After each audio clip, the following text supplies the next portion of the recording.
when a baby is born, what parts of a baby is worthy of love? All parts of a baby. But then we learn that some parts of us are bad, wrong, unlovable, not enough, too much, and we disown or disintegrate parts of who we are. And healing or integration is learning to come back to oneness, wholeness, completion, and love all parts of who you are. Whenever you get triggered, whenever you have judgment or negative mental or emotional resistance in life, but let's use relationships for now, towards your partner, it is actually you. How do you distinguish between, okay, this is me versus these are not the standards and boundaries I have for myself? That's the part you've got to separate. Values are areas of life that fulfill you. Most people think values are moral projections of traits and behaviors that we think are good. Honesty, loyalty, integrity, control, freedom. They're actually trauma responses, or they're just traits and behaviors that you perceive to be better than others. Now, are there preferences? Yes, we have preferences when we get to decide when to show those parts of you. But guess what? Everyone's lied. Everyone's been unintegral. Everyone's been dishonest. Everyone's cheated. Everyone's betrayed. Everyone's been mean. Everyone's criticized. We've done all of the quote bad traits. We've done all of the quote good traits. We have all parts within us. All parts of a baby is worthy of love.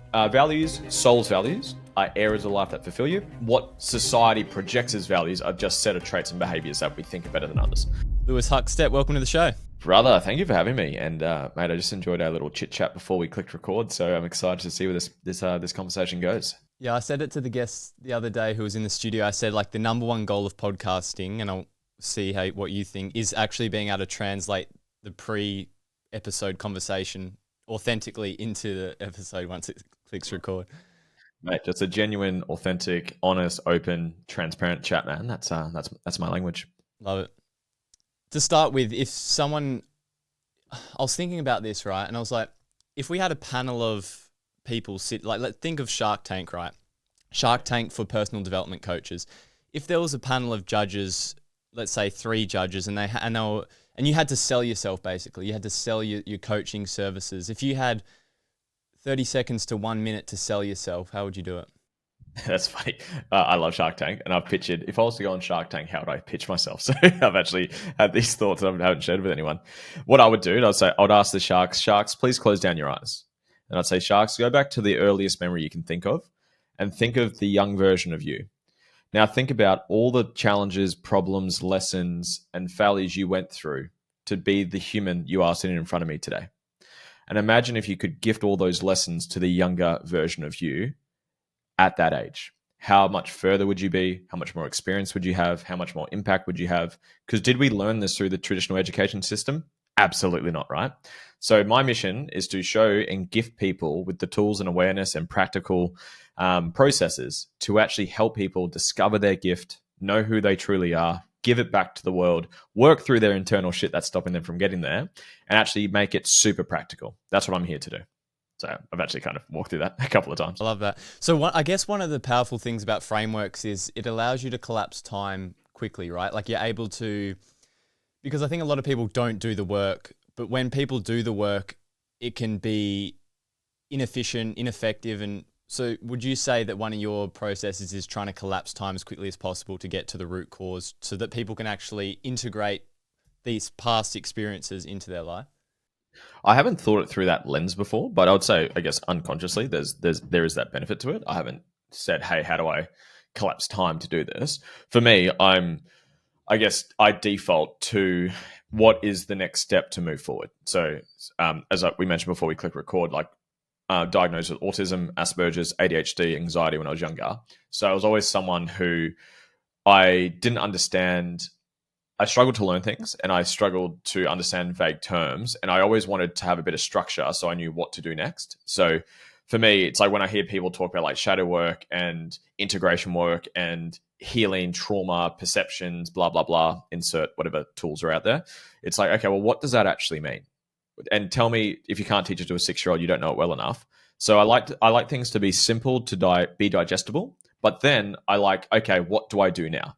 I'm someone, I think high achievers can relate to it, where if you actually know just tell me what to do and I'll do it. It's like, don't give me the sort of word salad to make you sound super smart and intelligent.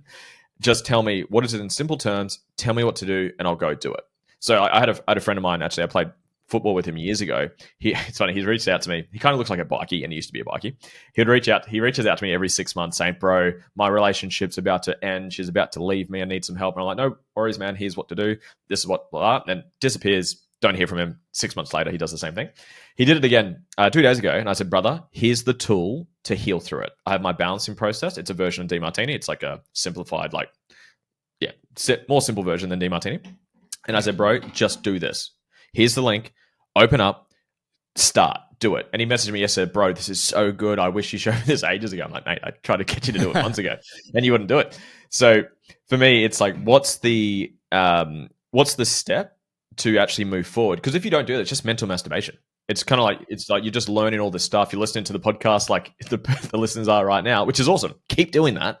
But if you don't do anything with it, you're just mentally masturbating. It's like, fuck, this feels really good. I'm learning so much. But it's like reading about going to the gym. You still need to go to the fucking gym and move your body and do the exercise and do the reps. And I think through that lens for most things, from healing to health to now coming into parenting. It's like, what are the things that I can do to actually move forward through this? What is the trigger? Where's it coming from? Let's find the moment of overwhelm or underwhelm where the lopsided perception is. Let's do the process here to remove the emotional charge, to remove the trigger so we can move forward. Because without that step, it's just mental masturbation. You're just talking about a symptom.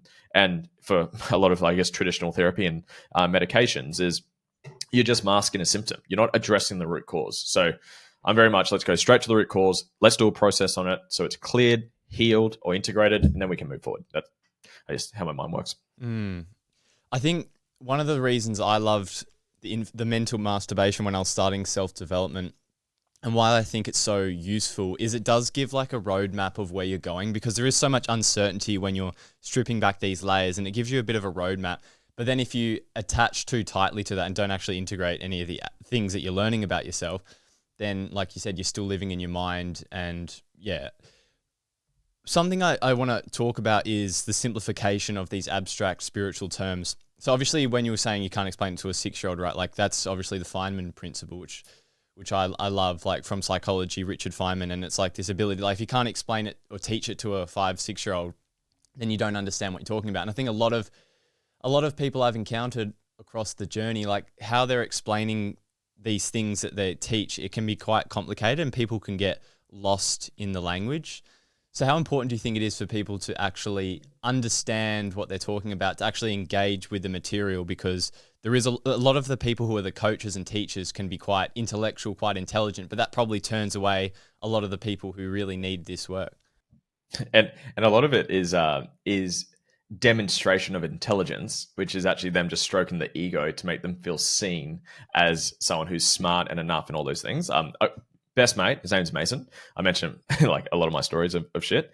I sold my last gym to him, and I was he's loves the body, the human body, physiology, training, all that stuff.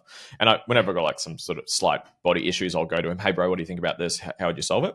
And he's like, yes, when you're doing this style of movement, you elongate the muscle. And he was using all this like fucking long ass words. I'm like, bro, what does that mean? What's elongate mean? And I think makes it longer or bigger. It's one of those. I still don't understand which one it is. And I'm like, bro, why don't you just say the smaller one? Why don't you just say the more simple word? And it's like, and he's super aware. Like we talk about this shit all the time. He's like, oh, to be honest with you, I'm trying to seem smart in front of you. I said, awesome. Well, guess what? You just made me feel dumb because I didn't understand what you said. So you actually made me feel the way that you're not wanting to be felt or seen, by demonstrating yourself. So unconsciously, I think people are just trying to, this is pedestaling and pitting. So you want to be seen as good traits, and you want to hide the bad traits, which is what your shadows are. So I think unconsciously, that's a drive behind why people do it. I think another reason is people just haven't had a lot of mastery within their work. Like you go learn something, like someone will go learn NLP, and you'll learn that perceptions are projections, or your perception is a projection. And that makes sense for the NLP that are people that are listening or who've done some work before. But it's like, well, how do you then take away the coach language and actually make it super, super simple that anyone can understand it? That takes time. That takes refinement. Like my definition of trauma, as an example, is trauma is a moment of overwhelm and underwhelm. That took me so long to get to that, because I heard definitions from Dr. Gabor Mate. He says trauma is not what happens to you, it's what happens inside of you. DeMartini says trauma is a lopsided perception. Dr. Sarah Woodhouse says trauma is an unprocessed memory. So it's like all of these things made sense, but I'm like, okay, well, what's my definition? What's the first principles definition for trauma? I haven't seen a definition of trauma or a situation of trauma where my definition isn't correct. Because I've heard like generational trauma, prolonged trauma, childhood. I've seen all these like sort of definitions because obviously that's the main topic I like talking about. But if you break it down, it is a moment where something was overwhelming too much or underwhelming not enough, where you create the perception that it's bad. And that's what it took me. That sentence is so simple, but it took me so fucking long to get to that. I think it took me like 5 years of doing like this work to get to, okay, what's the most simple way I can put this? How can I put this into one sentence where it's true across the board? So I think it just takes a lot of time. And people, I guess in general, don't really stick to things for a long period of time. They kind of go shiny object, where when you're on purpose, when you're on mission, when you're in alignment with values and you're doing what you love, you get those like nuances of like, you'll say, I'm sure, like you asked me a question that I've never been asked before. I'm like, oh, okay, that's a new way I could answer that. That's a new way I could articulate my thoughts. And I think just over time, you just find those different angles to teach something. Like I'm a slow learner. I got diagnosed with all those things as I mentioned, and I was in learning disabled classes. I was in the learning whatever they were called in school, right? And so I actually take ages to learn things, but when I get it, it really makes sense to me. So that's where, like, when I'm a podcast host myself, and I'll say, "Hey, can you tell me that again? What does that mean? Can you explain it a little bit more?" And if you can teach it to someone who takes a while to understand it, it just demonstrates that you actually know what the fuck you're talking about. Because I've been guilty of hearing something from like a YouTube video where it sounds so amazing, so inspiring, so motivational. And I would just honestly just copy and paste and repeat it to sound smart. And someone asked me, what does that mean? I'm like, oh, fuck, I actually don't know what it means. I've just copied it from someone else. I've just like taken on this cool language where it's like, okay, what does that actually mean? How do I break that down so I can understand it? So then I can articulate it well. That's and like I said, I've never been asked this question before, so I appreciate you asking the question. And that's why I think it would make you a very good teacher, because when someone struggles as a student, but you can take that into life, right? When they've actually had difficulty with something, they're actually really good at empathizing, helping other people through that exact same thing. And I apply that to why I did the podcast, studied psychology, was because when I was growing up, you know, what did I struggle with? Like social dynamics, fitting in. I felt like an outcast. So to gain control, I studied why everyone thinks and feels everything so that I could gain this control within my own consciousness. So yeah, the pain turns into the purpose. So it is interesting to break that down.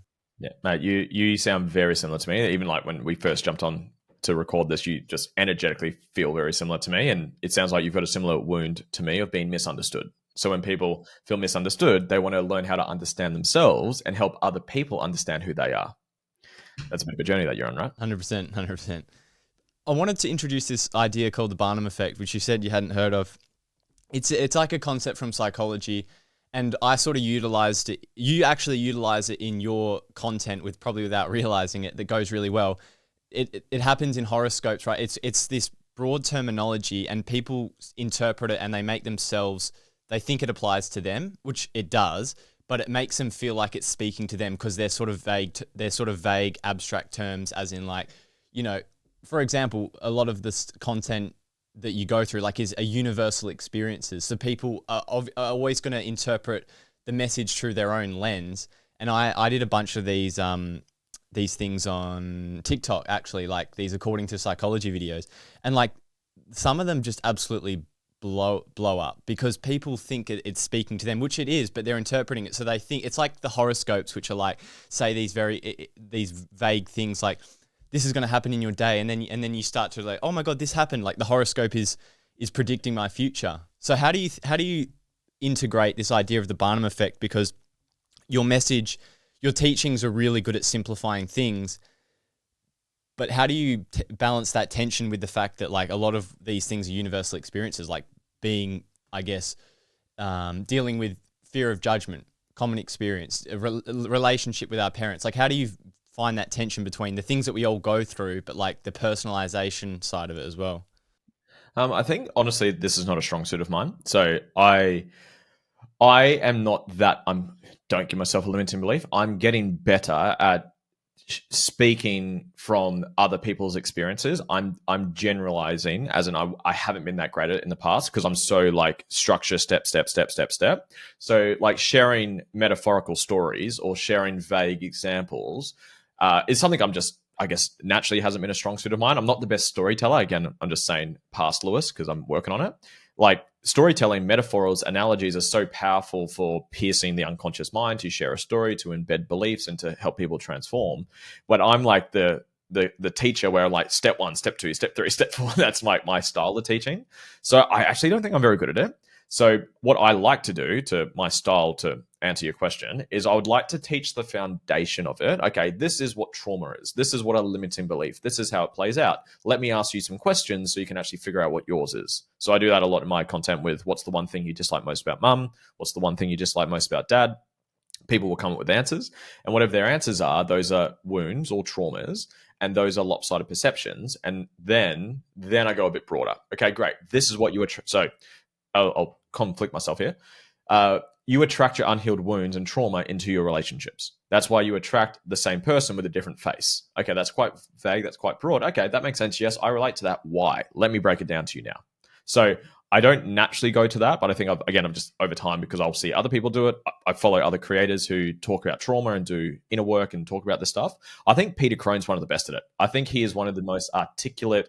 He speaks in poetry. It's hard to like, I can't.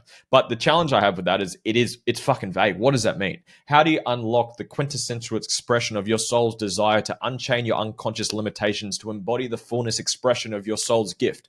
What the fuck does that mean? It's like, what does that mean? It's like, and people are like, oh my God, that sounds so sick. Oh my God, mental masturbation. That sounds so fucking good.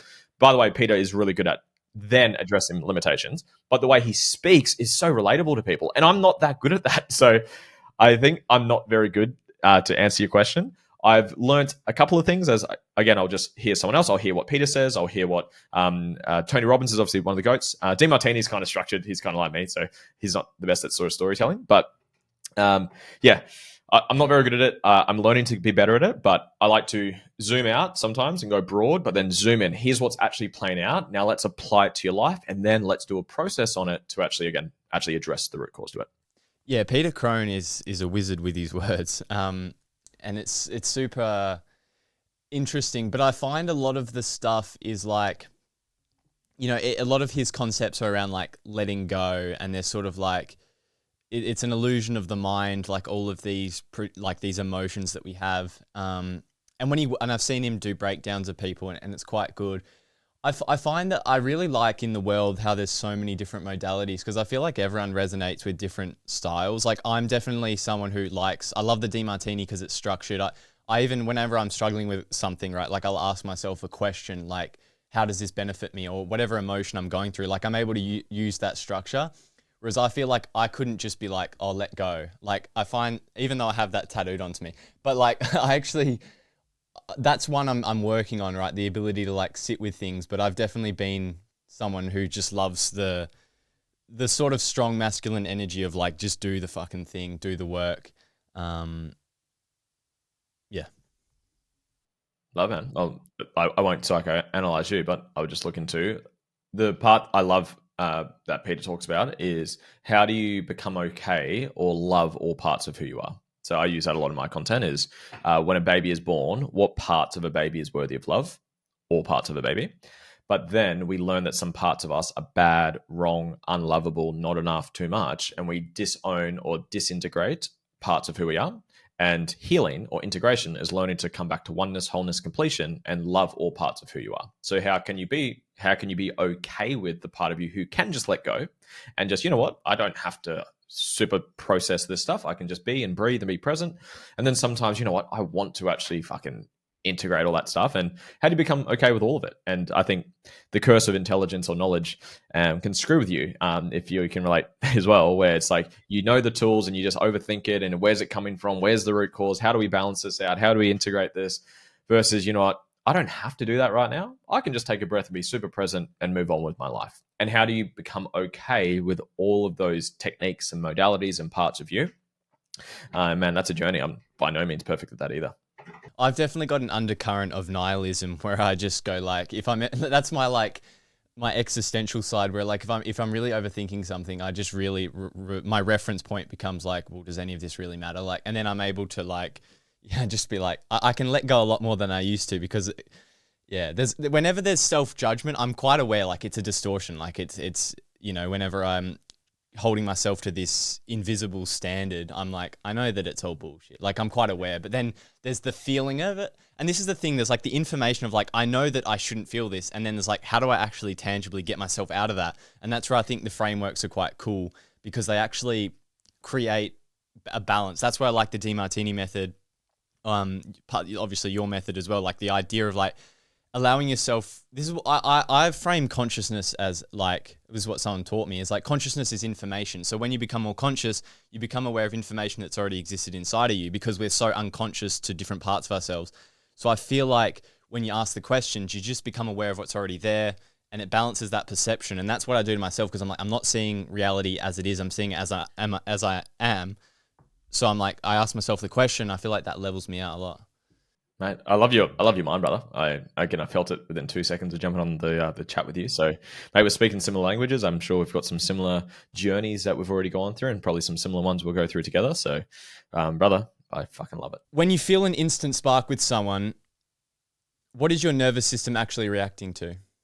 A spark, did you say? Yeah, like the chemistry. You know how early in relationships, like people say, like, this is my soulmate. There's like this instant energetic thing, right, where people confuse the intensity of their nervous system with genuine connection. Yeah, perfect. So there's kind of two angles to that. So there's the elation or the pedestaling of the partner. So you're infatuating, or you're seeing the good parts or the highlights in someone, and you're disowning, or you're oblivious, and you're just not seeing the downsides to it. That's where the honeymoon period comes into it. The 3 stages I break it into, my framework on this. The framework is the first stage is the honeymoon period. This is where sunshine, rainbows, great sex, electricity, where the spark is there. Oh my God, God's gift to the world. Thank God you've sent me this person to help me, my lover, all that stuff. So that's in that stage, we see the personas of the person, and we don't see the shadows. We see the good parts without the bad parts, and vice versa. We show our good parts and we hide, or try to hide anyways, our bad parts. Stage 1, everyone loves it. Stage 2 is the triggered stage. That's where you start to see and reveal each other's shit. You start to see their stuff, they start to see your stuff, and you start to trigger each other or reflect each other's stuff back to each other. That's the gift of a relationship, or life. Life does it full stop, but intimate relationships, or the closer the relationship, the closer the proximity, the more mirroring or reflecting that's going to happen inside of that dynamic, just because of proximity. Most people can't get through that stage. And then people will just go around in 6, 12 months, 18 months, can't work it out, screw this person, they're a narcissist, I'm going to go back and start again and go back to stage 1 with another person and repeat that for fucking 20 years. So to get to stage 3, which is the conscious growth stage, it requires awareness, because I love Peter Crone, you can't be held accountable to something you're not aware of. So if you're not aware of this shit, you're just doing the best of what you have. I'm coming into parenthood now, and I'm learning like books and shit and learning about parenting. And I learned recently that children, before the age, I think I get the dates wrong, I think maybe 4 or 5 years old, do not have the capacity to regulate themselves. They can't regulate at all. They need co-regulation from the parent or the caretaker. So picture a 3-year-old crying their eyes out and have an emotional breakdown. If you just tell them to calm down, you're asking them to do something they can't fucking do. It's like they're incapable of doing that. So when people are just unaware of triggers and projections and inner work and trauma bonding and all this stuff, they're just doing the best what they have. That makes sense. Give them some grace, give them some love. Then once you have awareness, it then takes ownership and the willingness to actually do the work. And some people don't even do that. They're aware they got some shit, but they still don't want to look within. They don't want to do the work. They don't want to do the process. They don't sit down and address what's coming to the surface.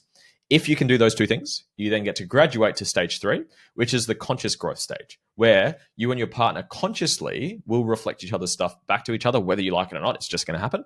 But you can regulate. So 2 types of tools. There's regulation tools and integration tools.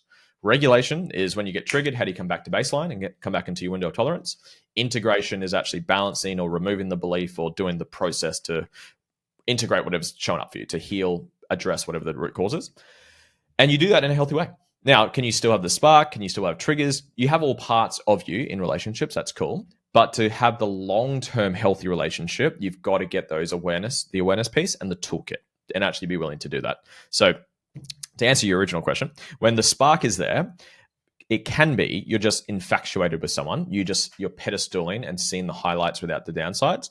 It could be intuitively there is that sort of soul's connection. I don't subscribe to soulmates personally, how most people subscribe to it, where this is the one person that I was meant to be with for the rest of my life. That creates attachment and codependency.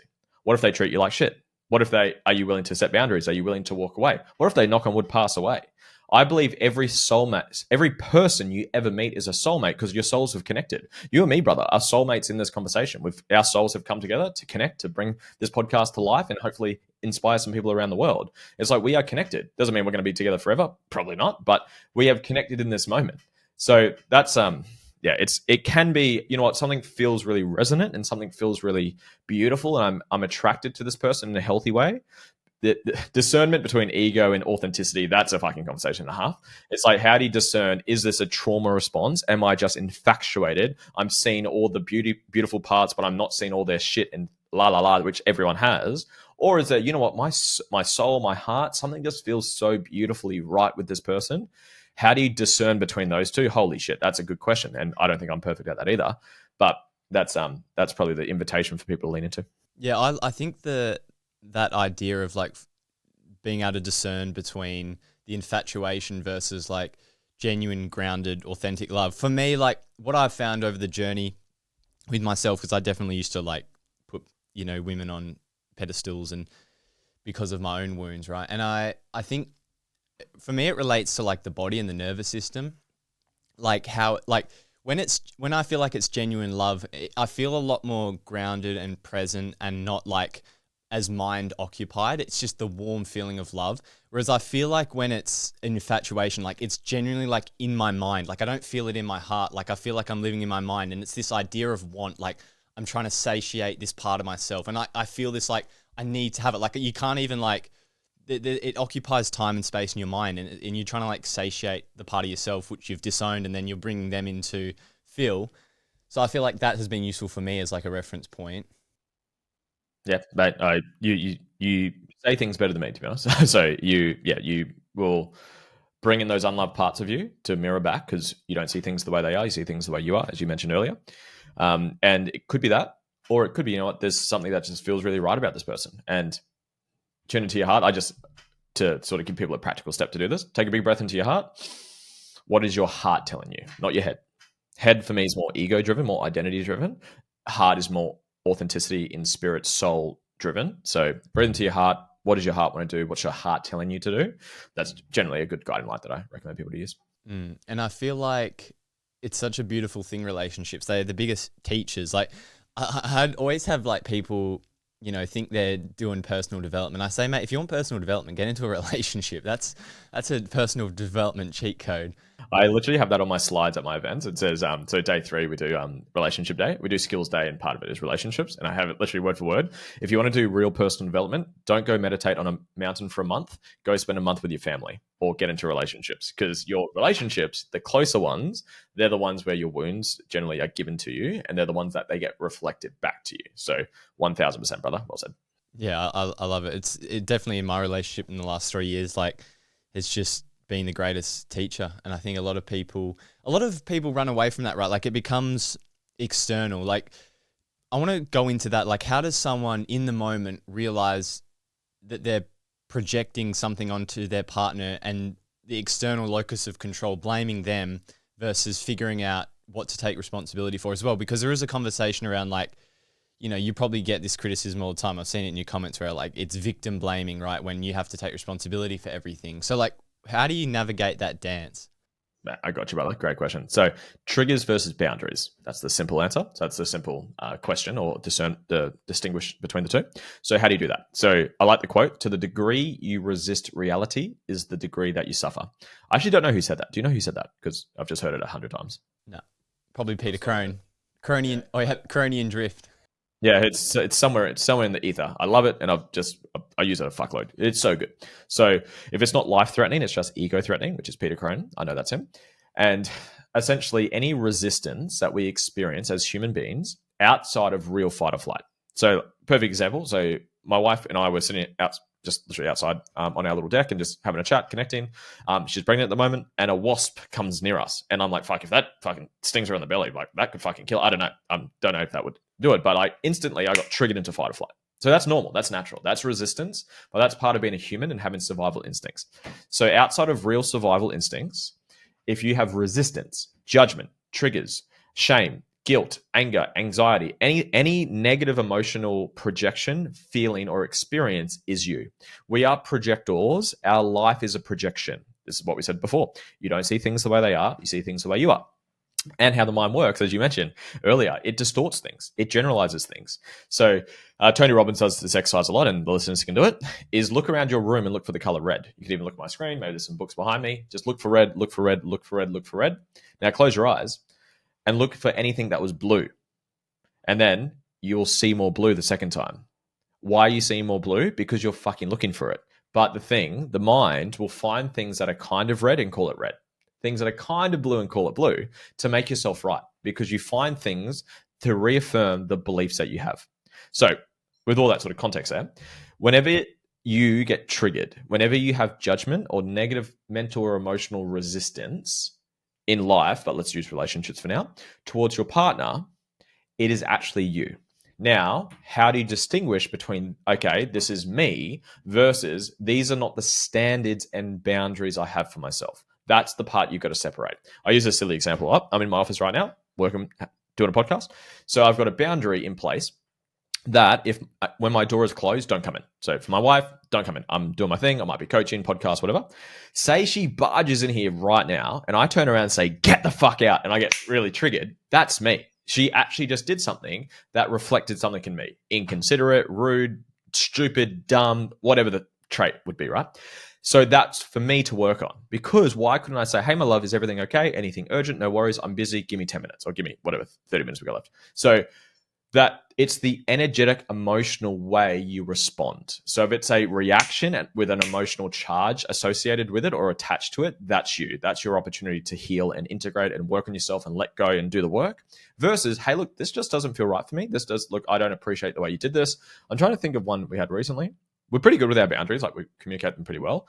But it's like, say I say something towards Georgia and she doesn't like it. She might say, hey, babe, look, I know you may not intentionally be doing this, but the way you say that, I don't really appreciate the way you say that. Can you just not do that moving forward? Awesome. Thank you for the boundary. Thank you for the reflection. Versus, fuck you, you did this. I hate you. You don't love me. La, la, la, la. That's a projection. So if there's an emotional charge associated with the action or the judgment, that's a projection of the person who's doing the judgment. That's for them to work on, find the trait, find the belief, integrate it or address it. If it's a boundary, you'll still set the boundary. You just won't have the emotions that are associated with it. That's what I'd recommend. Before we continue, I want to share something that has genuinely transformed my life. Now, I've spent years studying psychology and interviewing expert guests, but I've never found anything as effective as the DiMartini method. Now, most frameworks just teach you how to manage your feelings, but this is specialized in dissolving the heavy emotional charges that keep you stuck. It's about stripping away the baggage, the resentment, the heartbreak, the anger, so you can actually reclaim your life and move forward with clarity and inspiration. Mitchell Vickridge at Nirvana Health is a specialist in this process. He has created a specialized product that simplifies the DiMartini method so you can apply it to yourself and start regaining control immediately. For those who want to go deeper, he also offers professional one-on-one coaching and facilitation. If you want to stop being held hostage by your past and start mastering it, go check out the link in the show notes to get 10% off all his services and products. It's the most powerful tool I've ever used to empower all areas of my life. Thank you, and let's get back to the show. Yeah, the metaphor I've been liking recently around like the belief system and the reticular activating system is how it's like a defense attorney. Like, its role is to defend every single little belief it has. And it's so true, because like you have beliefs emerge from these childhood experiences and then you just seek to confirm what you believe. And then it's fascinating. Like, when you look at it logically, like, it makes sense, but you don't realize how convincing it is, because the thing with emotions is they distort your feelings, and then feelings get confused for truth and certainty as well. Like, when you have a strong emotional charge, like, it takes you over and you literally feel like it is the truth. And being able to like find reality, find objectivity when you're emotionally charged is quite difficult. That's why I think reflection is quite good. Like, whenever I get emotionally charged or triggered, like, I like to reflect after I've calmed down, and then I feel like that's a good opportunity. Like in the moment, it can be really difficult to regulate yourself and then instantly find the root driver of that behavior. That's why I say regulate before we integrate. Those are the tools I was talking about before. So that's where when you're triggered, don't heal. That's not the time. What's the trait? Where's the projection? It's like you're literally in a trauma response. You regress back to how old you were when you first received the wound or the conditioning. You literally become a little boy. You become a little girl. You become the hurt version of you from however many years ago. So that's not the time to integrate. That's just a time to regulate. And I teach 8 tools at my event, but there's heaps of regulation tools out there. Breath work is probably my most favorite, easiest one to do because you can do it anywhere. Just literally take a big, deep breath into your diaphragm, 5 seconds in, hold it for 5 seconds, let it out for 5, and even make the exhale as long as you can. Do a couple of rounds of that, easy as. You can do grounding, barefoot on grass, on sand, on Mother Earth. Excuse me. You can do havening, which is kind of like soothing yourself, just like sort of how you soothe a baby or you soothe a dog. You can do eye gazing with a partner if you happen to have that opportunity to do so. You can do exposure therapy. That's more for strengthening the nervous system. Like I did an ice bath this morning just to condition my nervous system to handle tough shit. So that's more of a conditioning one, but it still increases your window of tolerance, right? So just whatever. Tony Robbins, I like his triad, his control your state tool. So for anyone that's done Tony Robbins, make your move, say yes. If you understand that, you know what I mean. So it's what is it? Focus, language, and physiology. So how do you hold your body? How do you, like in terms of your shoulders, your chest, your breathing? What are you focusing on, and what are you telling yourself? That's how you control your state in the moment. So there's heaps of tools out there, but I bucket them into regulation or integration. So when you are triggered, don't try to fucking process it. Don't listen to what we've been talking about and find the trait and integrate. Just breathe. Just take a breath. Just. And that's not always easy because the ego's there and you're like, fuck you. And you're just reaffirming your limitations. You're fighting for your limitations and that you're on like literally autopilot. You've just gone into a trauma response and it's tough, but you get better at it. The more work you do, the more integration you do, the more healing that you do, the less triggered you become and the less volatile the triggers become. I still have projections. I'm still a human. I still have things to work on. But I used to get like so fucking angry and pissed off. I would like throw things. I would yell. I would cry. I'd be like so erratic. But now it's like, I don't like that person. That person pisses me off. I don't like that person for some reason. And then, okay, there's some resistance there. It's still me. What's the trait? Awkward, rude, arrogant. What's the trait? What am I projecting onto this person? So yeah, regulate first before you integrate. Yeah, I think that's an interesting conversation around like the nervous system because for a long time, what I did was dissociate, live in my mind, and then overthink, and that would give me this illusion of control. Whereas on the journey, it's been able to like feel into these triggering moments and not live too much in my mind because yeah, it gives you the illusion of control that when you're in your mind, you can control what's happening in the external environment, but I was just dissociating from my body as well. So I think a lot of people fall into that response because when there is a triggered response and you are emotional, you might say or do something like that gets categorized as wrong and bad, and we just start to shame our automatic judgments. And I feel like we miss an opportunity to actually get to the root cause because we're just trying to prevent ourselves from being emotional because like I feel like we've thrown the baby out with the bathwater. It's like any reaction is bad, and we've castrated out like the side of ourselves, the human side of ourselves. And I feel like that's an interesting point in self-development is a lot of people start to just become mind identified as a way to feel in control. But then, it sets you up for failure because you're not actually integrating the learnings into your nervous system. Yeah, I think one of the longest journeys most people ever make is 6 inches between their head and their heart. So it's actually learning to get out of that little safety box, but also a prison that people build for themselves. And again, I'm quite similar to you in that sense, where I had a lot of emotion, a lot of volatility emotionally in my childhood. So I learned to intellectualize and dissociate from feeling. So it's how do you become okay and love and integrate all parts of you, the messy part, the emotional part, the loser part, the victim part. Actually own all of those parts of you. So you stop judging, projecting, and overcompensating. And then we have preference. How do you decide to show up? Did I want to show up as an emotionally crying version of me for this podcast? Maybe, depending where this conversation goes. But it's like you have preference. Like, how do I prefer to show up right here, right now? But I'm also okay showing all parts of who I am. What are the small silent behaviors killing relationships? Excuse me. So Small silent behaviors killing relationships.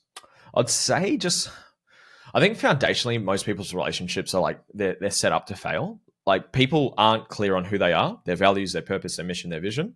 Their partner isn't clear on theirs, and they're not even clear if they're aligned with each other. Like if you're trying to turn someone into someone they don't want to become, that's tough. That's real tough. Like if you try to turn me into like a hardcore Christian or someone who's hardcore into religion, it's not going to happen. I just have my beliefs. I'm not into religion. I'm not a religious person. I'm a spiritual person. I'm into conscious and spirituality and all those things, but I'm not into religion.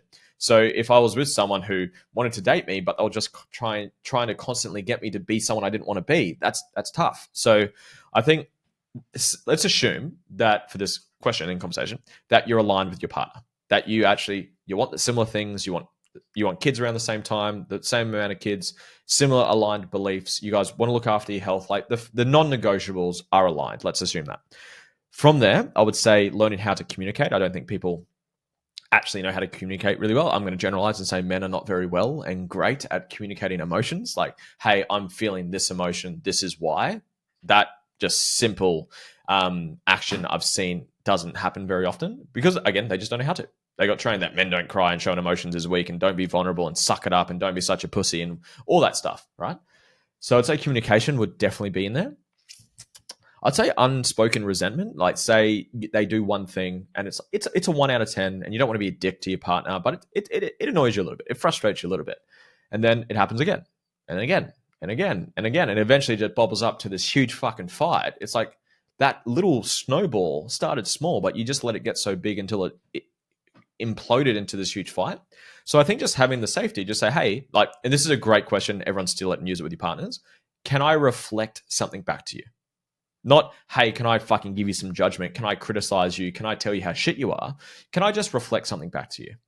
I know it wasn't your intention. I know you weren't maliciously doing this, but the way you did this the other day, it actually hurt me a little bit. And that's for me. That's my projection. That's for something for me to work on. But I would appreciate if you just didn't do it that way moving forward. People just won't talk like that in general because they don't know how to and they just haven't been taught to. They don't have the skills to do so. Yeah, there's a lot of I think a lot of people just disrespect their partners too in like really subtle ways.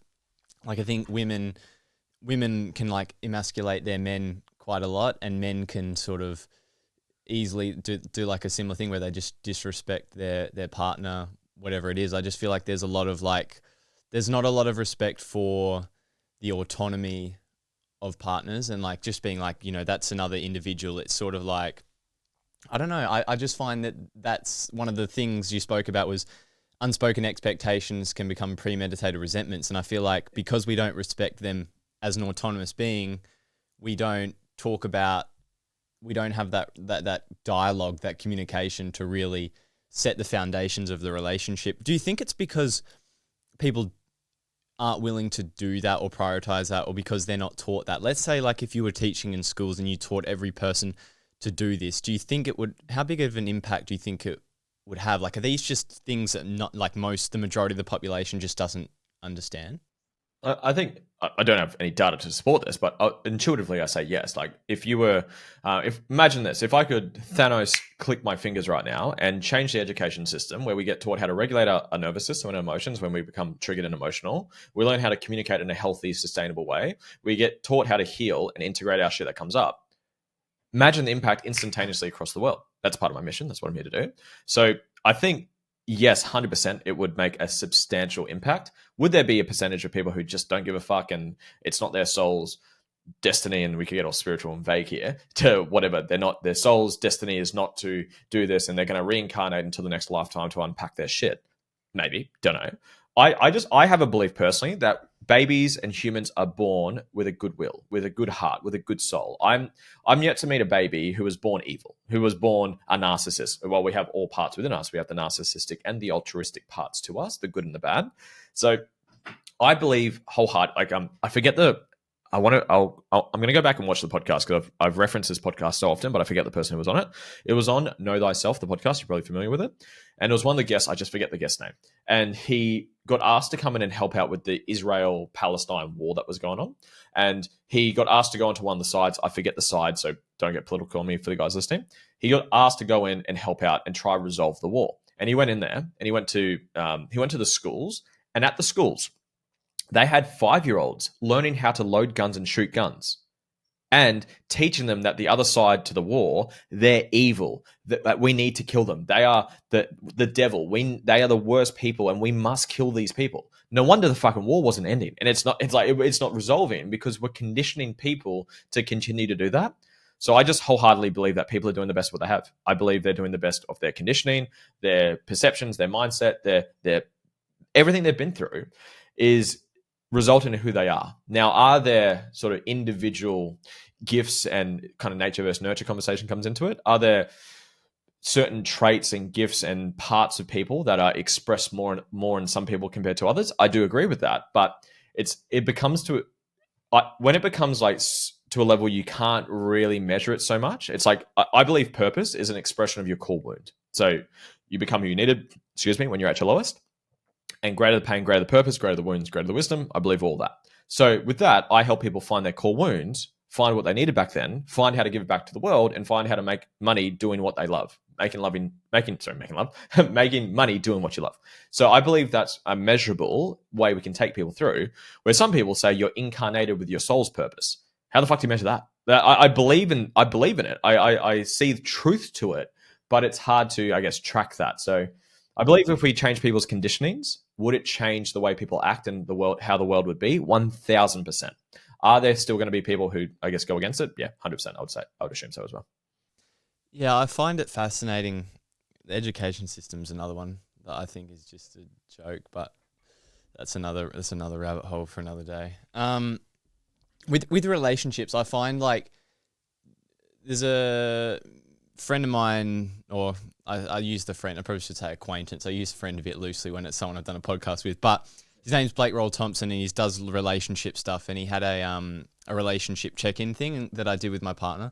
I thought that was super, super useful, because it's just like structured questions, and it just gives a space for like being like, this is who I am, this is what I want, and you're both sharing openly about, where you are, where you want to get to, what the vision of your relationship is, because without clarity of like who you are and where you want to go, like how can you keep anyone accountable? Like you said before, like it's very difficult to, because then you're just there's no reference point. You're just dancing with whatever comes up, which is anchored in the past, and you're just projecting rather than being like, okay, I'm feeling this now. This is where we want to go. This is the past, and everything sort of makes sense, and you can actually be like, okay, I can understand where it's coming from, and then you know where you're trying to get to. Whereas if you don't have a reference point, you're just trying to remove the pain and the emotion.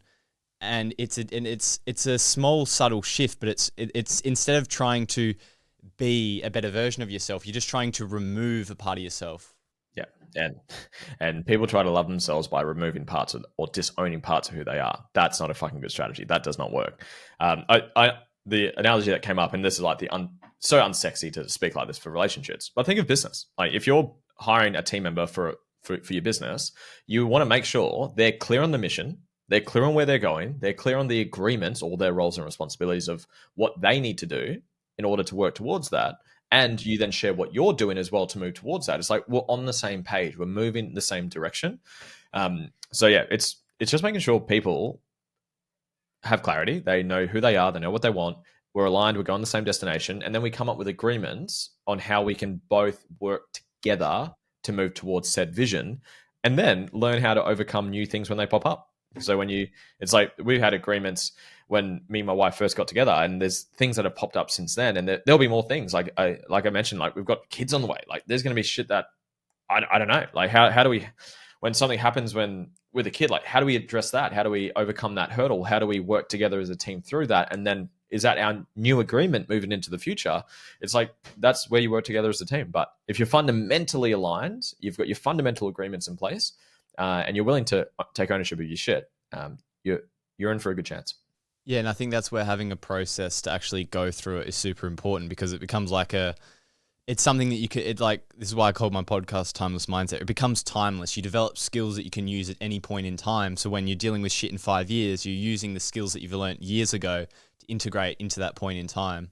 I want to talk about values in relationships, because you made a good post about it, and people misconstrue what values fundamentally are, and like how you can align yourself in it, because people think that if you're going to get into a healthy relationship, find someone with the same values. And I actually, through the DeMartini method, I believe that that's not true in the sense of like my partner's number one value and mine are different. We have like some core values, but they're not our number one values. And I think we think values are moral traits like honesty, integrity. And you've spoken a lot about this, but talk to me about how we misunderstand values and how we need to understand them in relationships. Yep, love it, man. Love it. Great question. So you said it really well. So for me, values are areas of life that fulfill you.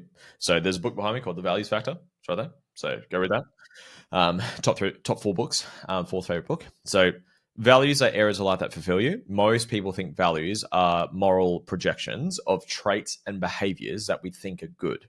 So honesty, loyalty, integrity, control, freedom, versus they're actually trauma responses, or they're just traits and behaviors that you perceive to be better than others. So you perceive honesty is better than dishonesty. You perceive integrity is better than unintegral, or whatever the opposite trait is. Now, are there preferences? Yes, we have preferences when we get to decide when to show those parts of you. But guess what? Everyone's lied. Everyone's been unintegral. Everyone's been dishonest. Everyone's cheated. Everyone's betrayed. Everyone's been mean. Everyone's criticized. We've done all of the quote bad traits. We've done all of the quote good traits. We have all parts within us. All parts of a baby is worthy of love. So values, soul's values, are areas of life that fulfill you. What society projects as values are just set of traits and behaviors that we think are better than others. So, and they're the things that you judge, and they're the things that you get triggered by. They're the things that you overcompensate from. We spoke about that earlier. When it comes to relationships, as you said, you don't want someone with the exact same set of values. Like my highest value is coaching. So I do a fuckload of coaching, as you probably tell. My wife's highest value is around family. So she will be more inspired around family. Is family in my values? It's in there. It's low, but it's in there. So you want people that complement your values. You want some alignment. So I like again, there's no like you have to measure this shit out, but I recommend around that sort of 70-30 mark where you've got 30% aligned values. That's where you can connect with each other and have alignment with each other. But then you've got those differences where you get to inspire and teach each other. My wife, she has a high value on image. She helps me look better. Like I used to dress like shit. My hair was never done. My beard was never done. I've only bought myself clothes once in the last like 5 years, and it was just clothes for like my business. It was just like my branded stuff. Everything else my wife buys me. She buys me stuff. Like I just don't think about it. I just wear black. It's easier. I don't have to think about it. But so she's helped me with my image. She's helped me look better. She's helped me with my branding. She's helped me like portray myself in a quote better way. More classy way, I guess. And my highest value is coaching. I've helped Georgia with her coaching ability or her communication ability. So you get to help each other grow in your higher values. You get to connect over your joint values. And that's what you want in your relationship. You don't want to date yourself. I think DeMartini says it really well. If two set of people have the exact same set of values, one isn't needed. So it's like you want someone to take charge of certain things. So I have a higher value on money. So I think in order, mine is coaching, learning, relationships, wealth, health, and then family. So wealth is in there. So Georgia has a high value on spending money and not investing money and saving money, making it. So because that's a high value of mine, out of us two, I take ownership of the finances. So I structure everything where like money comes in, it distributes it this way and blah, blah, blah, blah, blah. I take care of that. She has a high value on family and health as well. So she looks after all the food in the kitchen, and fucking people might get triggered about gender roles here. It's not a gender role thing. Generalizing, yes, men generally have a high value on money and providing or wealth creation. Women generally have a high value on image and family, generally speaking. Now, you can have ones with the complete opposite. That's fine. But in general, yes, you want complementary values with the ones that you can connect over. And you want differences because that's what you're going to be your strengths that you can bring together in the partnership and grow together. So hope that answers your question. And I think because a lot of people are trying to change their partner to have the same values as them, they treat them like they have the same values. Did you see in that book, The Values Factor, I can't remember the 3-stage process of relationships with values. I think it was like careless, careful, and caring, where we like careless is where we project our values onto the other person and we want them to be like us. And then careful is like where we're walking on eggshells and we're trying to, please them with their values. And caring is where you're both having an honest conversation about what your values are. You're having open conversation around, okay, how do my values serve your values and vice versa? Because if your wealth creation serves the family, then she's going to see how your actions are helping her and being of value to her and vice versa. So I think it's actually quite simple when you actually simplify it. But yeah, I think it can get lost in translation, a lot of this stuff. But when you look at it systematically, it's quite simple. It's like, who are you? What do you need? And how can we make sure that we give it to each other? Yeah, that comes back to kind of the chat we've had a couple of times already. It's like, who are you in terms of values, purpose, mission, vision? Are we aligned with non-negotiables? And you've got your gifts, I've got my gifts. People want to be loved for who they are. I want to be loved for being me, for being a coach, for doing what I love. And Georgia wants to be loved for being who she is. And Egan wants to be loved for being who he is. Like, that's who we are. So don't try to change someone. Trying to get someone to live in your values will cause suffering. Trying to get yourself to live in someone else's values will cause suffering as well. So know who you are, know what your gifts are, which are what your values are. Live unapologetically in alignment with them. Learn to love all parts of who you are. That's where the traits and behaviors and perceptions come into it. And find someone who's on an aligned mission with you. That's what I think makes a great relationship. What would be your understanding of, like, when you're in a relationship, whether the relationship is, because obviously shit comes up, and it's a lot of people are going to be like, should I leave this relationship? Is there just not alignment? Do I need to do the work? Because sometimes, I've had that breaking point, and then I've gone through it, and it's like, holy shit, this relationship has, my relationship's transformed, and now it's reached a level now where, like, I actually see everything more clearly, and it's really easy to let the emotions distort it. But what do you think is a good way to think about and conceptualize, like, if is the current relationship I'm in worthy of investing into, because there is alignment, but we just need to work through our shit, versus this person is actually genuinely out of alignment and I'm coming from a wound here. Like, it's a tough question, man. It's discernment. So I had this recently with a good friend of mine. I won't use his name, but it's he was asking me that exact question. So like, I don't know if she's the right person for me. Is this just me? Is this just my shit? Am I just going to repeat the same problems in the next relationship? It's like, that was the question. For me, it's discernment. It is sit down, no distractions, disconnect to reconnect. Something to a benefit of obviously the weird Christmas, New Year's period. And I just recommended to him, I want you to go sit down, and I want you to have no distractions. I want nothing on in the afternoon. So you've got just free space to think. And I want you to breathe into your heart, redo your values. And then, in order, I do values, purpose, mission, vision. So for this exercise, we just needed values and vision. So I said, do your values and do your vision. Now take a big breath in, connect with your heart, connect with who you are. Is this person, the person that you're with, aligned with this? Are they the right person for you to move towards this? Let your heart speak, not your head, because again, head's more sort of ego identity driven. So breathe into your heart and just listen. And if you can discern between that little voice of ego saying versus like, you know what, this person doesn't feel right. It's like, I love this person. They are an absolute gift. I love who they are. I love what they've done for me and what I've done for them. And we just unaligned. Or is it the ego, like, oh, well, there's a sexier person there, someone who's got a better body, they've got more money, they've got this, they haven't, whatever. Everyone's got shit. Every human being has shit. I've got shit. You've got shit. Everyone's got shit. Are you guys both aligned? Are you guys, again, those three basic steps I say is to be ready for a conscious long-term relationship. Both partners have awareness and ownership of their shit. Second is alignment with the vision, which is what we just spoke about. And then third, you're willing to do the dance. And the dance is learning to support and challenge each other towards the vision. Because as you know, maximum growth is on the borderline of support and challenge. If you can have the most amount of challenge with the equal amount of support, you will grow faster than anything else. And a great partner who's willing to dance with you, that's how you do it. It's like some examples. I've shared this one a couple of times. I was in the shower, and me and Georgia, we had scheduled in time to connect, be intimate, and have sex together. We'd set the room, candles on, lighting down, everything's good. I'm in the shower, freshening up, and I'm in the shower, and I'm a bit of an introspective person, and I start thinking about things, and I had some shame come up. It was like some trauma from childhood, and it's like just came up for me, and I literally I think you might relate. It's like I struggle to just not go into it. I'm just like, it's coming up, let's just fucking go there. It's like we're literally about to have sex, but I can't not lean into this right now. So I started just like literally feeling it. Healing is in the feeling. Just started feeling it. I just had like crying in the shower, snot's coming out my nose. I'm quite a snotty crier when I cry. And I walk out and like I'm got snot coming down my face. George is on the bed looking elegant, lingerie, ready to go. And I obviously killed the vibe pretty quickly. Obviously, like, she's like, holy shit, is everything okay? And I'm like, babe, I'm so sorry. I've just had some stuff come up. And she did an incredible job. She just said, babe, you are safe to express whatever's coming up for you. I love you for no matter what's happened, no matter what you've done. I love all parts of who you are. What is it? What is it? What else? What else? What else? Get it out. Get it out. What else? What else? What else? What else? And she loved me through that. She supported me through that. And then she's had times where she said, Lewis, be a man of your fucking word and do the thing you said you're going to do. That's challenge. That's where, how can you do that in a healthy way together? And learning that dance, learning how to communicate in a healthy way, learning when to support. I had a moment, George is pregnant at the moment, so more emotional than normal. Some bit more volatility happening right now. And like literally we got some sausage dogs and they bark from time to time.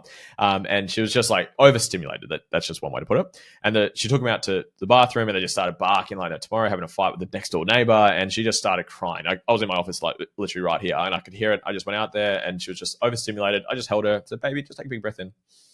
Just breathe with me. I co-regulated with her. So regulation tool. Just breathe. It's okay. You're safe. I love you. I'll take care of this. I'll take care of the dogs. I'll look after this. You don't have to worry. I got you. And then there's been other moments where she's had her trigger come up, control. That was the trait in this argument.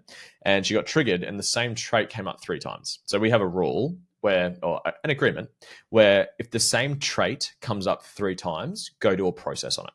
So control had come up, and this was the 3rd time it came up. It was around money because I structure the money, but I triggered her by being controlling over the money. So then I regulated with her, made her feel safe. But then afterwards said, baby, this is the 3rd time. Pull up your calendar, schedule in a time to go do a process on this trait. So then she scheduled it in and then she went and did it. And that's me holding her accountable and challenging her to work on her stuff. And she does the same thing back to me. So that's the dance. So as long as you're willing to find someone who's aligned with you, who takes ownership of their shit, and they're willing to do the dance with you, I think they're a pretty good person for you. But you just got to listen to your intuition. You got to listen to your heart. You got to listen. You got to discern between ego and authenticity, which is what we like started this podcast with. And it's tough. It's hard. It's not always easy. Take me into the concept of masculinity, femininity there, because I think there's a lot of coaches. I've interviewed a lot of people with diverse opinions, and there's a lot around, men stepping into their masculine, not crying in front of the women, blah, blah, blah. Like, there's so many different approaches to this. I'm interested on your perspective on that as well, because it seems like you've got this integrated aspect of, being able to have the strong masculine side as well, but then also having the other parts of you being validated as well. How do you see that dance? Thank you for the reflection as well, bro. Look, I don't think I have one module in my course around masculine and feminine energy. I don't think I'm a masculinity coach or anything like that. I don't call myself a relationship coach, even though a lot of people come to me for relationships. I think relationships reveal the shit I help people with the most. So that's where I think people come to me for. So I think it's similar to what I've already said. It's how do you make space for all parts of who you are? How do you allow yourself to step into your femininity and to be feminine, to open up, to be vulnerable? Like the greatest leaders know how to be led. So it's like, yes, are there times where it's like, baby, I got this, sit down, relax. I'm going to go solve this problem for you. You just relax and enjoy yourself and connect and surrender. Let me take charge. There's moments like that. And then there's moments where it's like, I've got my shit coming up. And it's like, I don't need, but I want someone to be able to hold a safe space for me, to allow me to let go and allow me to surrender. So how do you make space and how do you become okay with and love all parts of who you are? I think that's embodiment work, full stop. Again, I don't necessarily teach, hey, this is what the masculine has to do and the feminine has to do. I don't necessarily subscribe to that. I think there's more energetic roles that people take on. So the masculine, generally speaking, is more structure driven, more decision driven, more penetrative, more leadership, more structure. And then the feminine likes to flow and to play and to express and to embody and to nurture the masculine. So I do agree with those things. In terms of like how I would suggest some people to look into, but I say this for everyone, not just male or female. I recommend everyone know their values. I recommend everyone know their purpose, to have direction, to have clarity, to be penetrative and give their purpose back to the world. I recommend everyone to do that. And then I recommend doing things that you love doing, allowing your inner child to come out and play, allowing to do your values that you're inspired to do, learning to heal and integrate all parts of who you are so you're able to show those parts of you to the world. I just recommend that for everyone. So I don't really have too many sort of masculine, feminine frameworks necessarily. I like this quote. I can't remember who it was, but I've been on Substack. I tell you what, if you go on Substack philosophy, like my feed is literally Instagram, but just old philosophers' quotes. It's so good. And one of them was about, like, if you don't know who you are, the world will tell you who you are. And I was like, fuck, it's so true. I reckon you'd love Chris Williamson. Are you a big fan of him? Yeah, he's probably my biggest inspiration for building the podcast. I've listened to hundreds of his episodes. I was going to say, you're just like a fountain of quotes right now. I love it. Yeah, I'm trying my best to impersonate him. What beliefs have you changed in the last year? Beliefs changed in the last year. That's a good question. Let me have a think.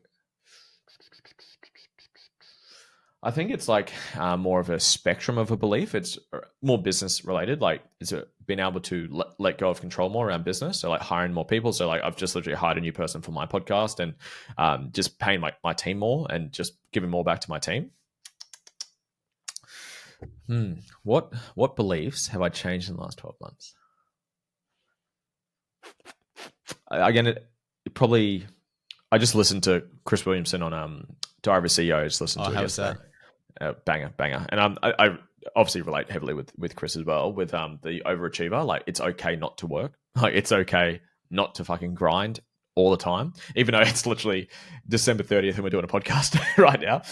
It's like it's okay to not work. So I had no calls scheduled in for my Christmas to New Year's Day. I had no calls scheduled in. I ended up doing a call yesterday and the day before. I'm doing a podcast now. I'm doing a podcast this afternoon. So I guess there's that insatiable part of me that just loves what I'm inspired to do it, but just being okay not working and actually just switching off and just like going out and I did a mushroom trip recently, so I went to psychedelics if you're not aware. So I'm quite a psychedelic fan, and this was like one of the bigger downloads I got from it is like think of like our whole identity or ego is a box, and we believe, reinforce, and won't do anything that goes outside of our box. So our box is our prison, right? That's the ego. That's our identity.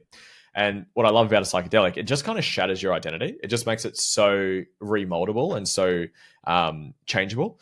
And it's like like Joe Dispenza, like 95% of our thoughts, behaviors, and patterns are on autopilot by the age of 35.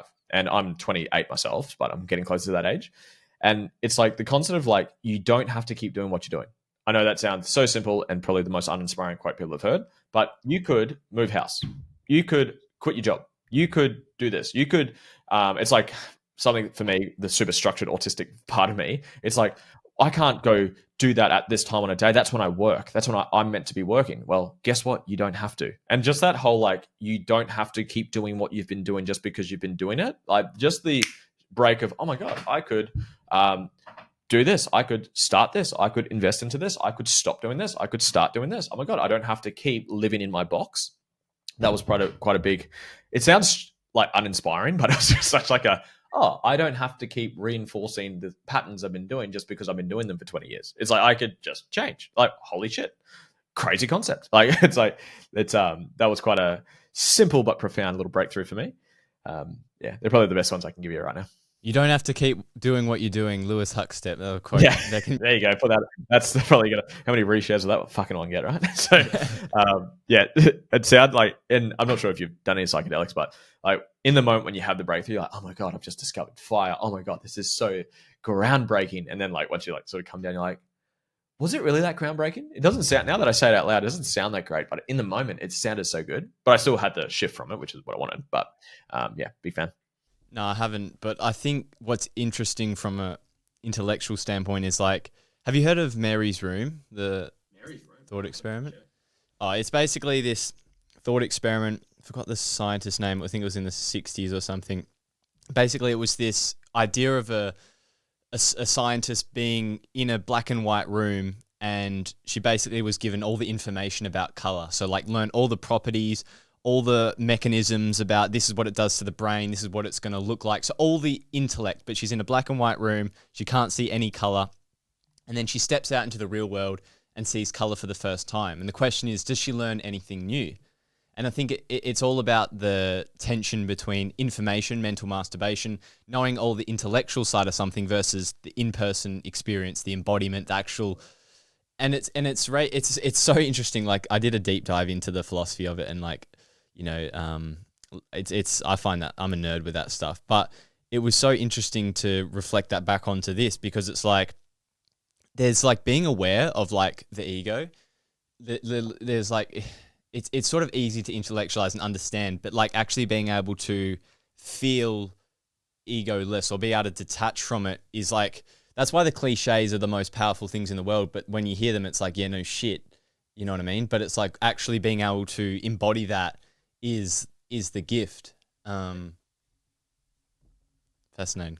I totally resonate with it. It's the you can say and repeat all the positive quotes in the world, but when you actually have a visceral like experience of it, like, oh fuck, this is what it means. I think even off that podcast I listened to yesterday with Williamson and Stephen Bartlett, it's like some lessons you just have to learn firsthand. It's like you can read all the books about it, you can study all the things you want, but they're just things that you learn firsthand. So yeah, love it, man. So how do you balance all parts of yourself? Like when you have the side of you that wants the self-mastery, wants to take control of your life, master the business, the social media, the finances, and then the other side of you which wants to be more creative and let go and not be as, domineering over your life. Like how do you entertain all parts of yourself? I'm not amazing at it. To be honest with you, I think I'm better at it. I think I'm more aware of it. I literally like I joke. There's a spectrum of humans, not the autistic spectrum, but there's another spectrum, and the spectrum is the spiritual people. And these people have crystals on. They've got sage. They've got plant medicines, ayahuasca. They're breathing. They're present. They're detached from the matrix, and they're so grateful. All these people. Then on the other side of the spectrum, you've got your overachievers, and these people, Alex Hormozi, hustle porn, hustle, sleep when you're dead, overachieve, achieve. I'll prove to the world how worthy I am. The spiritual people are broke as fuck. They can't pay their bills. They're so grateful and they're manifesting nothing. They're manifesting no achievements externally. The overachievers, they're unfulfilled. They're achieving externally, but they're unfulfilled internally.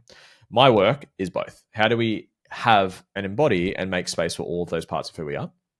So for me, practically, what does that look like? It's knowing your values, it's knowing your purpose, it's knowing your mission, it's knowing your vision. It's having a plan. Okay, what's the master plan for you to move towards said mission and vision? Because that's aligned with who you are. Then how do we address and integrate the wounds, blockages, triggers, resistance that would show up upon your journey towards it? And that's just a never-ending journey. I've never met a single fully healed human on the planet because I've never met a single human that doesn't have any form of resistance outside of fight or flight. So as soon as I find said person, I will change my belief. But as of right now, it's been true.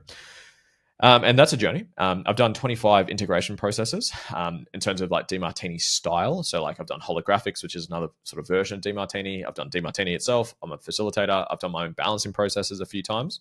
So I've done 25 of those types of processes. I've been certified in 9 different modalities: NLP, timeline therapy, hypnotherapy, DeMartini, holographics, breath work, negative emotional release techniques, neuro-linguistic coaching, and a trauma nervous system certification as well. I aim to do 1 to 2 per year just to add to the toolkit. So I believe it's just a never-ending journey. I believe it requires awareness. I believe it requires consciously doing your work, even though the ego still doesn't want to do it. Like my ego is still like, fuck, I don't feel like sitting down and doing an integration process. I'd rather go work. Like I still have that in me. But yeah, I just kind of, I think I pendulate between them. Like sometimes like, you know what?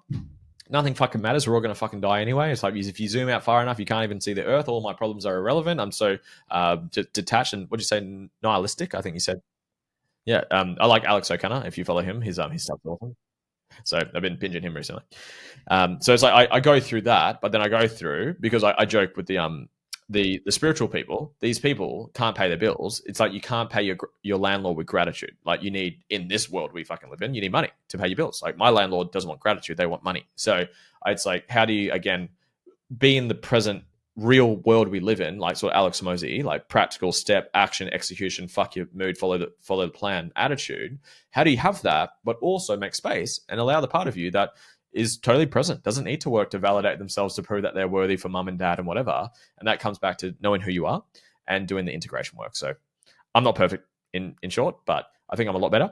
And I think it's a journey. As long as you got the tools and the awareness, I think you always move closer towards it. Yeah, I love that. I also love Alex O'Connor. He's been my gateway into philosophy. And I think I had a lot of people speak about this, where I think for me, the holy grail goal that I've been thinking about is like external achievement with internal fulfillment. Like I think people trade off both, like one or the other, but I think I talk about this concept of simultaneous truths, which is like the ability to hold almost conflicting ideas. And one of them, the 2 simultaneous truths are like striving towards material possessions, external achievement, but knowing at the same time that that's not going to bring more fulfillment and gratitude and presence and love than a cup of coffee with your partner on a morning. Like if you can hold those both in mind and you can realize, okay, I'm striving towards this point of time in the future, I'm building things, I'm creating things, but it's not going to bring me more fulfillment than this moment in time where I'm sitting down. And if I can't enjoy that, then what is the point of it? Like, if you can actually embody both of those simultaneous truths, I think you're in a pretty good position. And that's why I say live inspired. That's why I have the inspired life method. It's essentially doing both. It's how do you have the plan, execute, because again, the landlord doesn't care how grateful you are and how present you are and how embodied and all those things. And nothing externally will fill you internally. So I use the exact same words. How do you achieve externally and have fulfillment internally? For me, values, purpose, mission, vision, plan, action, execution, and then work on your shit. Work on your shit when it comes up. Look, make space and integrate and love all parts of who you are. What do you think's the number one thing holding people back from that? In general, lack of awareness of all of it. Again, we don't get taught this in the education system. We get taught Romeo and Juliet. Thank fuck we learned about that, right? So we just don't get taught. You just don't. Who are you authentically? We test fish's abilities to climb trees at school, and then you think you're a fucking retard and stupid and put in learning disabled classes because you just weren't interested in geography. I wasn't interested in Romeo and Juliet. I just wasn't interested in those things. But I'm like hyper focused and interested in my values and what's fulfilling and inspiring to me. So in general, awareness would be the number one by far because you can't be held accountable to what you're not aware of. So awareness. And if you went a little bit deeper into that, why is there a lack of awareness? I think the system is into education system, government system, societal. Like there's obviously some societies where this is more prevalent and there's more levels of fulfillment and happiness and gratitude and self-awareness work done. So yeah, I think we're not given the tools. We're not given the awareness. We're not given the roadmap, which again is kind of my mission is to do. My purpose is to heal and raise consciousness. My mission is to coach 10 million people to live a life that inspires them, which is essentially everything we've been talking about today. So this podcast is one of those many steps along that path. So awareness, tools, execution, accountability, support, the system behind it. I think that all adds into it. It was interesting when I was looking back at the history of work, like most people when they used to work, there was no delineation between their work and their home life. Like it was fused as one. And it's interesting now, like with the working class system, how we've categorized like this is personal life, this is professional life. But back in the day, like everyone was a sole trader, business owner, and there was fusion. There was no distinction. And I think that's when you say like, you couldn't stop doing calls and podcasts because you love it. Like I'm the same. I'm like, why do I have to switch this part off? Like it's actually bringing me energy, raising my vibration. Like I'm loving it. It's not like, there's the part of you where I have big goals and I'm trying to make this my full thing, right? But besides that part of myself, like I genuinely feel good from doing it. So like, why would I deprive myself of that just because people are saying you should have balance? Like it'd be quite hypocritical to myself to be like, if I'm preaching, do what you love, follow your heart, and then I don't do that because I'm injecting what people think you should do. It's like, do what you love. You said it really well. Whenever you hear the words have to, ought to, got to, should, must, supposed to, or some version of those words, someone's projecting their beliefs or values onto someone else.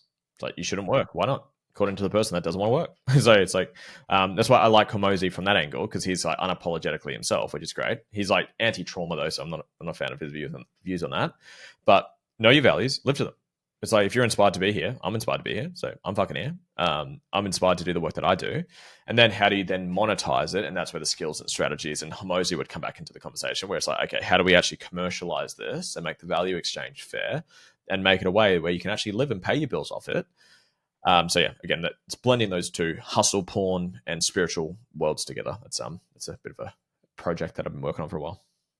Yeah, I think that's the goal, isn't it? To be able to integrate the little, because every process has its like shadow. So like the Hormozi thing is the neglect of like almost your soul and your heart. Like it's just grind to get results, which has its power. So every single thing has a purpose and a role. And if you can integrate the best parts of them and have awareness, like, yeah, you can become quite unstoppable. 1,000%, brother. Yeah. Any concluding thoughts? Anything you think we haven't touched on today that you would like to finish up on?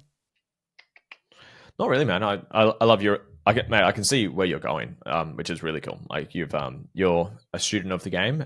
You're super aligned with this, which is fucking awesome. And you articulate well. You ask great questions. So, mate, I look forward to seeing your journey, and I appreciate you having me on here. But, mate, we covered a lot of ground in whatever an hour, just over an hour. So, mate, I appreciate you having me on today. No, thanks for coming on. Obviously, my goal is to build a platform like yours and keep inspiring people to live a life that they love. I think we have very similar mindset, come from probably similar wounds when we're growing up, feeling misunderstood, and we want to give that back to people. So yeah, always. I love the word inspired by people. Like, I don't like to say I look up to people, right? Because it's just saying what you have in you, I don't have in me, right? But I become inspired by, I see what you've done. If you can do it, why can't I? And I think the more we can do that, I think the better. So keep inspiring, keep doing what you're doing. It's obviously inspired me, inspiring lots of people. So appreciate your time. Appreciate you, man. And remember, the word inspire is in spirit as well. Love that. Thanks, brother. Thank you.